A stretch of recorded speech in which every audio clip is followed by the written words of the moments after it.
Pumalo na sa 1,266,322 katao o 362,466 na pamilya ang naapektuhan ng habagat at ng bagyong Krising sa iba't ibang rehiyon sa bansa. Base sa pinakahuling datos ng NDRRMC, 17,116 na individual o katumbas ng 4,971 pamilya ang pansamantalang nanunuluyan sa 274 na evacuation center sa 17 rehiyon sa bansa.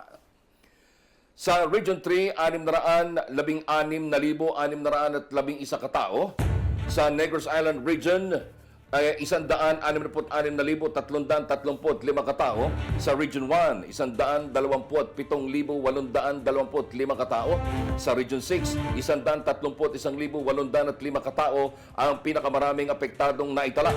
Samantalay, umakyat pa sa 4 ang napaulat na nasawi dahil sa sama ng panahon habang 2 ang kumpirmadong namatay mula sa Region 4 at Caraga. 6 ang nawawala habang 4 naman ang sugatan. Patuloy ang panawagan ng mga ahensya ng pamahalaan sa publiko na manatiling alerto at makinig sa mga radyo, partikular sa DWAR Abante Radio.